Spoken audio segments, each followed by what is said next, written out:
Welcome back to my channel. If this is the first time that you are seeing any of my videos, my name is Bwandunji, and today I want to talk about what I learned about making promises to readers in our work from reading An Absolutely Remarkable Thing by Hank Green. Also, one of the things that I'm going to be doing from this point forward is introducing new author tubers who have just started their channels and they're looking for an audience and they're looking to be part of the community. So today I would like to introduce you to Zora's Creations. Go ahead and visit his channel and check out his videos about being an author. He actually did the author tuber newbie tag, so go check it out and welcome him to the neighborhood. I listened to the audiobook version of An Absolutely Remarkable Thing. I prefer to listen to audiobooks because it allows me to do other things with my hands, whether it's creative or just chores or whatever. I prefer to have the audiobook version. It was a very interesting book and I managed to finish it in a day and a half. I was glued to my phone that whole time simply because I could not wait to see what was going to happen. And if you have not read this book at all, I'll give you a brief synopsis and I would encourage you to pick it up for yourself because the story is quite interesting. It's contemporary science fiction. A young woman,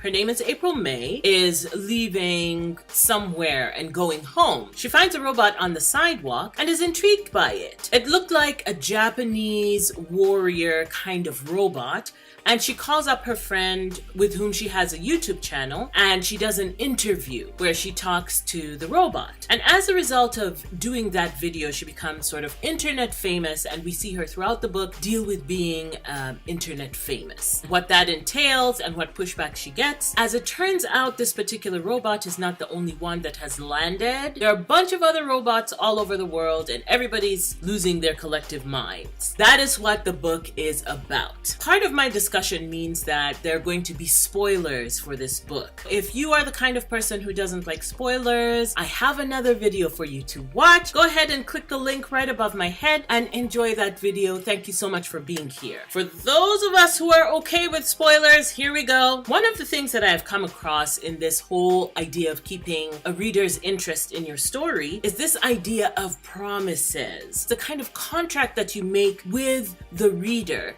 by giving them a little bit of information, promising that if they continue reading, they will find out what it's all about. Sometimes these particular promises are obvious. For example, in this story, there are robots here. Why are they here? There's 64 of them around the world, and why are they here? And that is sort of an obvious promise. So you're reading the entire book, trying to figure out, why are these robots here? Are they dangerous? Are they safe? Is it a trick from someone from Earth? Is it a trick from an alien trickster? What is going on with these robots? Some of these are very, very obvious. And some of them are sort of less obvious, and I wanted to discuss what those things are. But it is important when you are looking at your story to realize, what is it that you have promised the reader? Will you fulfill it by the end of the story? Or are you just going to leave them hanging? I have found in my own experience that if a promise is made and it's not fulfilled by the end of the book, I get frustrated. I want to know what it is and what to expect next.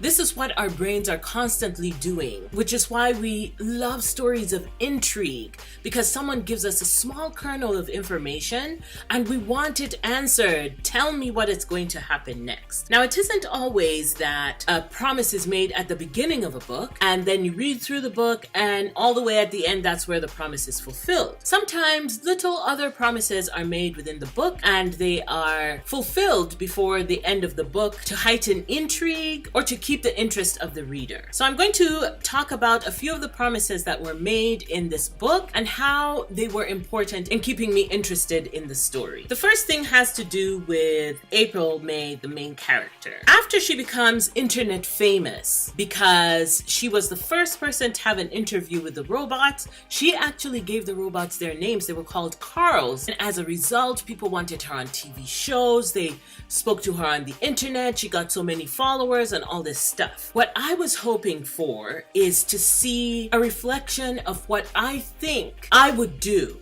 if I got internet famous and how I would handle it. Would I handle it with grace, or would I become inflated with self-importance? And so throughout reading how she was interacting with the public, my constant question was, is she going to be better? Is this the place where she falters and becomes someone we don't like? And true to form, there were certain places where she became an absolute asshole to her friends and to her girlfriend, and other times when she was very open-hearted and willing to work with a bunch of people to solve puzzles within the story. Another thing I was very curious about was the relationship between April May and Maya, who was her kind of girlfriend, but not really. I was interested in finding out how this relationship was going to pan out, especially since the main character, April May, had basically deserted her girlfriend and not responded to her emails and all of that. I wanted to know, how is this going to be resolved? It was resolved somewhere in the middle of the story when the main character broke up with Maya. When April May broke up with Maya,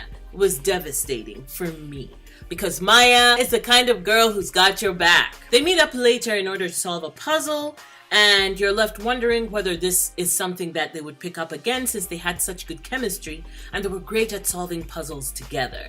I was curious about that, but of course it wasn't answered by the end of the book, so we'll see. There's a book 2 coming. We will find out. Another question that I had was the university professor who was there to help April May solve the puzzle of the Carls. The possibility of her having some romantic situation with this university professor was curious, and I wanted to know if that was going to pan out, but then again, did I really want it to? That particular promise was fulfilled within the story, and it was satisfactory because ultimately rooting for Maya. So anyway, I wasn't really rooting for that particular relationship, and I was satisfied when it did not continue. Also, another promise that was made was this Petrawiki character who turned out to be one of the antagonists of the story, because he came in direct opposition to April May, the main character, and tried to discredit her information, to make the Carls out to be sinister. And that was his role in the story. And what I was curious about was like how much his involvement and his words affected society. I was expecting there to be sort of more of a large battle scene, because we understand people with platforms like these who are able to whip the general public into a frenzy and to make them act in ways that they normally wouldn't have acted. And whether he would actually come in physical contact with the main character, April May. If you have read the story, then you know what ends up happening with Petrawiki and how he distances himself from the people who caused havoc in New York City. The central premise of the story: robots have come to Earth from somewhere else. What do they want? What do they need? Why are they here? Are they here to cause chaos, to bring peace? What is happening? Big spoiler alert. At the end of the story, we find out why they were actually here. And they were here because they were experimenting on us. I know the book says that they were observing, but they infected people with a disease to find out how we would react and whether we would work together. That is not just observing. That is my thought about that. So those were the promises from An Absolutely Remarkable Thing, but I wanted to make some sort of closing comments about what I think about making promises to your readers. Some of the most essential promises in a story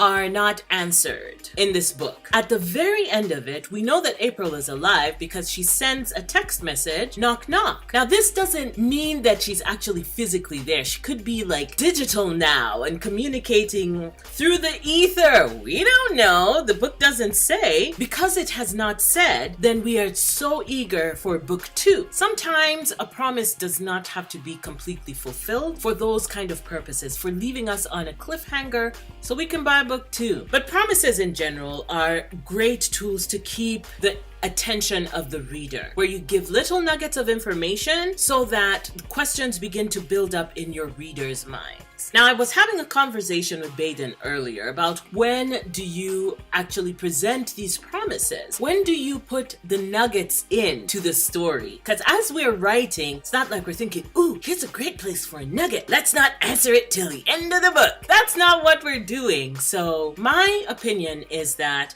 as we continue writing our stories, as we gain more experience, then we learn where these particular questions can be placed. And we learn to understand that maybe at this particular point, it's not good to answer the question. Maybe this is the central theme. Because when you have answered all the promises, the book really should end at that point, because there's nothing more for the reader to figure out or to be curious about or be yearning for. Promises are tools to make the reader yearn for more. Okay, so that is all I had for you today, and I hope this information has been great and will help you as you continue to build your story, to make promises to your readers so that they stay glued to the paper. And serotonin floods our systems whenever we get those answers, so it's good. In the comment section down below, I would like to know which book it is that you have read recently that made you think, oh my God, I'm going to die if I don't know the answer to this particular question. That book that kept you up through the night. Leave your recommendations in the comment section below. Don't forget to give this video a thumbs up and share it with other people. And if you have not yet subscribed, go ahead and subscribe so that every time I upload a new video, you get a notification. Take care of yourselves, and I will see you in the next video. Bye!